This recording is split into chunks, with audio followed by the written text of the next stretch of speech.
अस्सलाम वालेकुम। तो आज की इस वीडियो में मैं क्ले के साथ कुछ की चेन्स बनाऊंगी कैट शेप में। इन कैट चार्म्स को बनाने के लिए मैंने जो क्ले यूज़ की थी वो कीप स्माइलिंग की थी, लेकिन मैं आपको रेकमेंड करूंगी कि आप मोंटमार्ट की या इससे अच्छे ब्रांड की करिएगा, ताकि आपकी जो चार्म्स हों वो बिल्कुल भी ख़राब ना हो और किसी भी तरह का मॉइस्चर ना रह जाए। अच्छे तरीके से क्ले को नीट करने के बाद आपने पानी के साथ इसको नीट करना है और बहुत ज़्यादा आपने पानी ऐड नहीं करना और ना ही आपने ड्राई रहने देना इसे।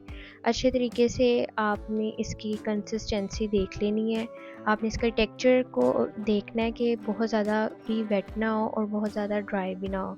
और इसी तरह कैट का हमने बेसिक शेप बनाने के बाद इसकी अपर सरफेस को पानी के साथ मैंने स्मूथ किया है। यहाँ पर आपने बहुत ज़्यादा भी पानी यूज़ नहीं करना, क्योंकि इससे हमारी जो कैट की जो हमने शेप बनाई है वो भी ख़राब हो जाएगी। देन इसको ड्राई करने के बाद इसको आपने बहुत ज़्यादा जल्दी ड्राई नहीं होने देना, यानी सनलाइट में नहीं रखना और आपने फ़ैन के नीचे नहीं रखना। नॉर्मल टेम्परेचर में आप इसको ड्राई होने दें। देन आप इसके ऊपर जैसों के 2 से 3 कोट लगाएं। 2 कोट्स इनफ है जैसों के। देन आप इसको अपनी पसंद के मुताबिक कलर्स करें। आपने जिस तरह की भी शेप देनी है, जिस तरह के भी आपने कलर स्कीम के अकॉर्डिंग आप इसको कलर करें। देन मैंने डिटेलिंग के लिए जो ब्रश यूज़ किया है वो मैंने कीप स्माइलिंग के ब्रशेस यूज़ किए हैं, लेकिन क्ले कीप स्माइलिंग की मुझे कुछ समझ नहीं आती है इसकी, क्योंकि वो बहुत जल्दी क्रैक हो जाती है। मैंने काफ़ी ब्रांड्स यूज़ किए हैं क्ले के, लेकिन मुझे कीप स्माइलिंग से ज़्यादा बेहतर मोंटमार्ट की क्ले लगी है।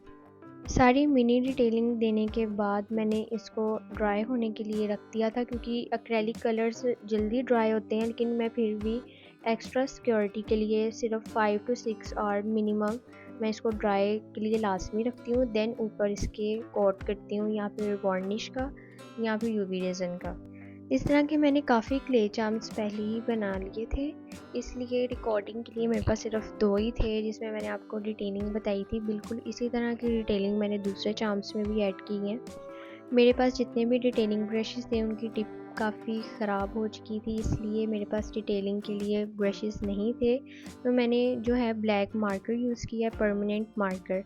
लेकिन मैं आपको सजेस्ट करूँगी कि आपने जब भी मार्कर यूज़ करना है ब्लैक डिटेलिंग के लिए, तो आपने मेक श्योर करना है कि अब वो वार्निश अप्लाई करने के बाद फैल ना जाए, क्योंकि ज़्यादातर जो हमारे मार्कर्स होते हैं उन पे लिखा तो होता है परमानेंट, लेकिन वो आफ्टर वार्निश, क्योंकि वार्निश में ऐसे केमिकल्स होते हैं जिसकी वजह से जो हमारा मार्कर है वो फैल जाता है और हमारा जो क्ले चार्म है वो भी बिल्कुल ख़राब हो जाता है।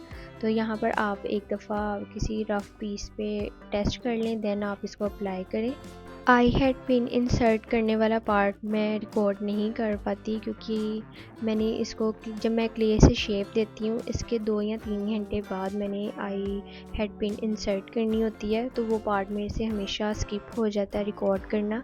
तो आप मेक श्योर किया करें कि जब आपकी क्ले बहुत ज़्यादा ड्राई ना हो तब आप इंसर्ट किया करें, यानी उससे फिर ये होता है कि जब वो ड्राई साथ साथ हो रही होती है और वो एक्स्ट्रा सिक्योर करने के लिए जब हम यूवी रेज़न अप्लाई करते हैं तो आई हेड पिन जो है वो बाहर नहीं निकल सकती।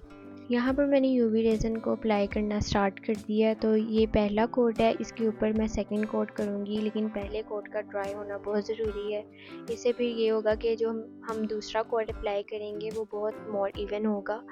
तो आप इस चीज़ का भी ख्याल रखिएगा, और जिस ब्रश से आप लगा रहे हैं, क्योंकि मेरा ब्रश जो था वो वेस्ट था और मैं इससे पेंटिंग नहीं करती थी, तो इसलिए मैंने यूज़ किया था। लेकिन मैं आपको सजेस्ट करूँगी कि आप नेल पेंट कोई भी जो ख़राब है वो आप खाली करके उसके ब्रश से अगर आप अप्लाई करेंगे तो वो ज़्यादा इवन लेयर लगेगी।